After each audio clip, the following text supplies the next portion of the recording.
गैबत करने पर इबरतनाक अंजाम।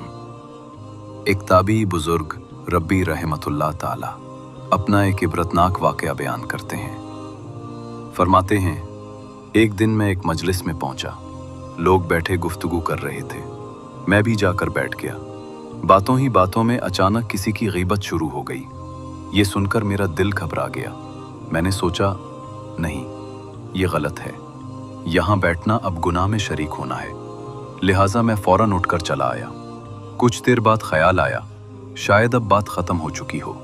मैं दोबारा उस मजलिस में वापस गया।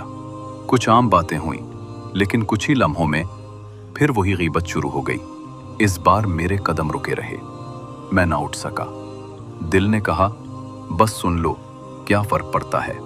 फिर मैंने भी 2-4 जुमले कह दिए। रात हुई, मैं सो गया। ख्वाब में देखा कि एक सियाह फाम डरावना शख्स मेरे पास आया। उसके हाथ में एक बड़ा तश्त था जिसमें गोश्त भरा हुआ था। मैंने गौर से देखा तो वो खिंजीर का गोश्त था। वो शख्स बोला, खाओ। मैं कांप गया। कहा, मैं मुसलमान हूँ, ये कैसे खा सकता हूँ। वो बोला, ये तुम्हें खाना पड़ेगा। फिर ज़बरदस्ती उस खिंजीर का गोश्त मेरे मुंह में ठोंसने लगा। मैं मना करता रहा, मगर वो ठोंसता चला गया।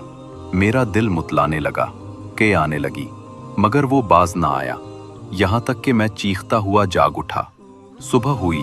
खाने के वक्त जब मैंने लुक़मा उठाया तो मेरे दिल में वही बदबू, वही कराहत, वही एहसास लौट आया। इस दिन के बाद मैंने तय कर लिया कि ज़िंदगी भर किसी की गीबत नहीं सुनूंगा और ना ही कभी किसी के खिलाफ एक लफ्ज़ कहूँगा, क्योंकि गीबत सिर्फ ज़बान का गुनाह नहीं, ये रूह की नापाकी और दिल की बीमारी है।